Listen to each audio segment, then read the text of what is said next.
Hello Wastelanders and welcome back to Cash or Trash, my Crossout mobile review series. In this episode we're covering the Sovereign Relic Crossbow. So starting out, it's 6 energy, so you can have 2 on your vehicle.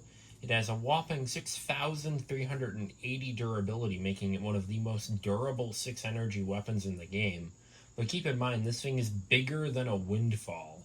Like, it's the same width, length, but it's even taller than it somehow. So it's a massive weapon. It's so big, in fact, you can't put 2 of them on an inverter unless you do some weird mounting strategies that really don't work. It has it weighs 1,000 kilograms, so it's pretty heavy as well. It literally weighs a metric ton. Anyways, moving on to the perk.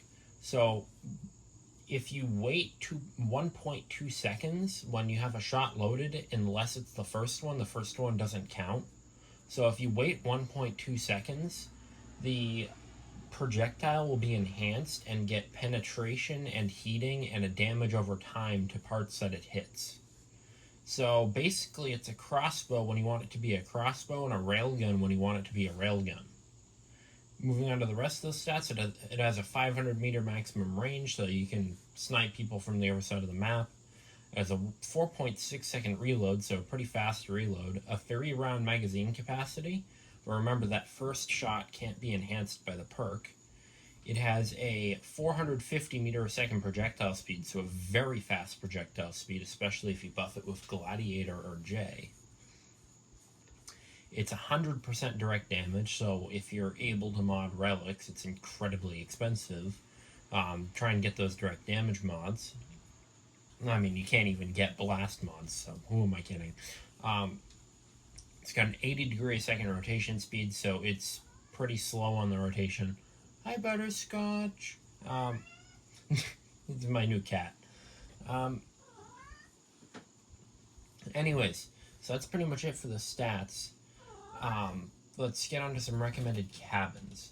So for recommended cabins, if you have any of the relic cabs, those are all good choices. The Gladiator will make it more effective for sniping, the Warrior for close range, the Bazan for support, and the Kensei for sneaking up on enemies. They all have their own niche. For legendary cabs, the Manitou is a good choice as it will buff as it buffs crossbows in general with some, I think, much higher damage and a much faster reload. And the Machinist would also be a good option, as it would just make it a lot more durable. And the new cab, the Mainframe, would also be a good option, as it pretty much invalidates any rapid-fire weapon. Anyways, let's get on to some gameplay.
So is the Sovereign cash or trash? I'm going to have to say cash, but barely. It's got good damage and good durability, but because of its size, if there's good snipers on the enemy team, this thing's just a giant target for them. The amount of times I've had this thing shot off by tsunamis is ridiculous. But it's got good damage and good utility, so for that regard, it's pretty good. And it's decent for tanking, like, mid to low damage weapons, like miniguns or Starfalls now. But anything that's gonna deal high single shot damage is just, this thing is massive. It's bigger than the Phoenix, which is ridiculous. It's a massive weapon. Like, I don't think I can state that enough. This thing is substantially bigger than a Mastodon. So, keeping it on the build is pretty hard.